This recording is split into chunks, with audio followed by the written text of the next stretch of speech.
Hello everyone, welcome back to our Lee County Library Science Club. It's great to have you with us again. Just a reminder, please make sure you have your parents' permission and some supervision when you're doing these experiments with us. Well, this month is May, and I'm sure you've heard the phrase, April showers bring May flowers, right?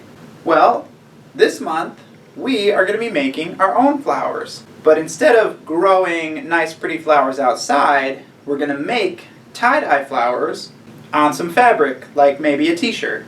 Now, in order to make this happen, we're going to be using a few of the different concepts that we've talked about over the last year. And those are the concept of a solution, that is what we call a homogeneous mixture of two or more substances that, when they're combined, the actual molecules mix together, and you can't just let them settle away from each other. Like, you actually have to do something to get them to separate. As opposed to something like a mixture, like milk, where the molecules don't mix, it's just the substances are kind of there together, and they get mixed up, but they're pretty easy to pull apart again. So we're going to be talking about a solution. We're also going to be talking about polar versus non-polar molecules, which we've talked about a few times, right? We've said water is a polar molecule, meaning each molecule of 2 hydrogen and 1 oxygen has a positive side and a negative side to that molecule, right? The oxygen is negative side because it has the extra electrons from the hydrogen, which is the positive side. Now that's as opposed to non-polar molecules, which don't have a charge because the electrons are more evenly spread around the molecule. The last concept we're going to be talking about is capillary action, and that is the ability of a liquid to flow through narrow spaces without regard for external forces like gravity. And this is where water can travel up through a tree because the passageways it's taking to get there are small enough that the combination of cohesion and adhesion allows the water to travel up without any other pressure on it. Taking these three concepts, what are we actually going to do? Well, to start out, let's go over what you need. You'll need some nice white cotton fabric, in this case, just a nice white t-shirt, some type of wide mouth jar. I just have a vase here, a rubber band. You'll need some colored Sharpies, and please make sure that they are permanent markers, okay? Not dry erase markers or the washable markers. Don't get one of those. Please get some permanent markers. You'll need some 91% isopropyl alcohol. Please make sure that you get the high percentage. If you get a lower percentage, there may not be enough alcohol in it to cause the reaction that we want to happen. Lastly, you'll need a little dropper because we don't want to use too much of the alcohol too fast. Alright, so the first thing you're going to do is take your white t-shirt, open it up a little bit, and spread one part over the opening in your jar. Next, you're going to need your rubber band. You're going to put it around the mouth of the jar so that it pulls your fabric rather tight.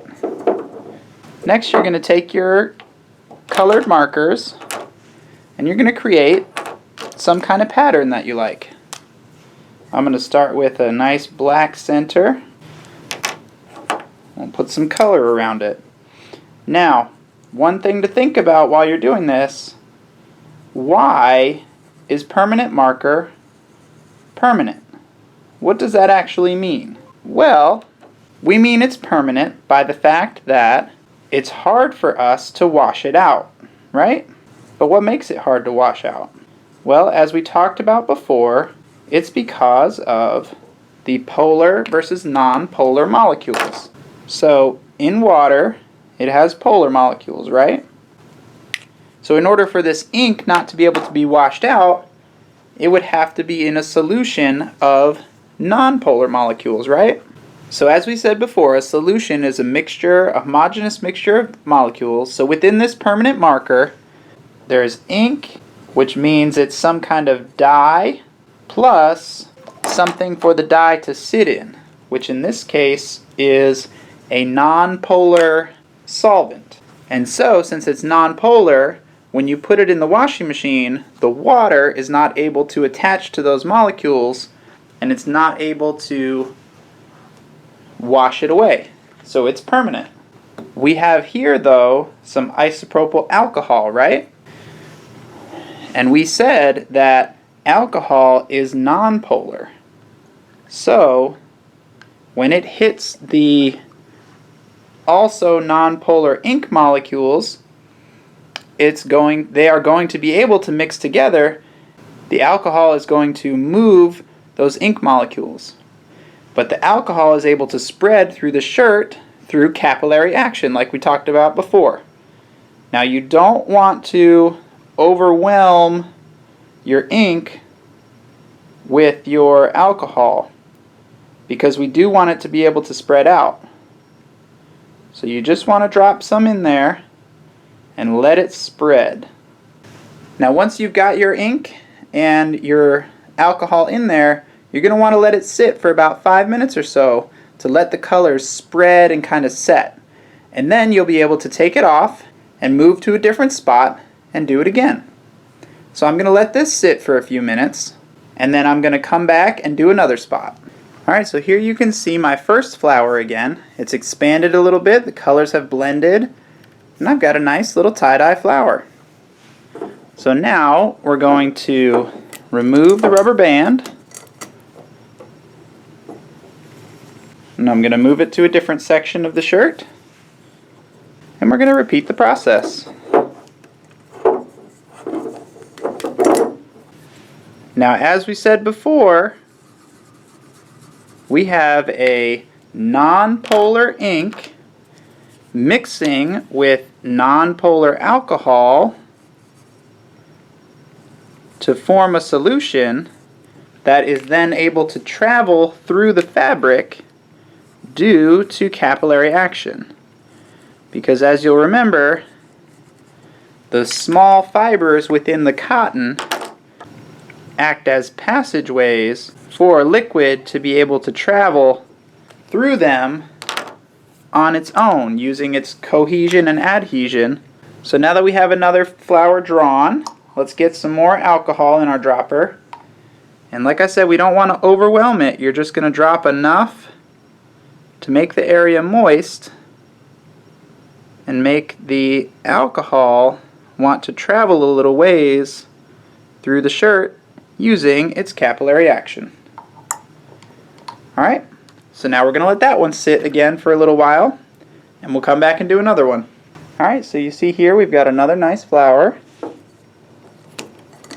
We can take it off and move to a different part of the shirt. Put it on there, wrap it up again, and again we want to hold it kind of tight. The tightness helps make sure those capillaries are ready for the alcohol to move through. And now I'm going to go ahead and I'm going to do several, and then I can show you at the end what they look like. And you can go ahead and do yours. Alright, now you can see my beautiful field of flowers. You of course can do more if you'd like, as many as you want to. Just remember that this is a process of a solution of nonpolar molecules using capillary action to mix and spread and create beautiful patterns. Now once you're all done, you're going to want to put it in the dryer for about 15 minutes to make sure the colors set into the fabric, and then they won't bleed next time you wash it or something like that. I hope you had a lot of fun making your pretty tie-dye flowers, and I hope it's something you can enjoy for years to come. Thank you so much for watching, and we'll see you next time. Bye!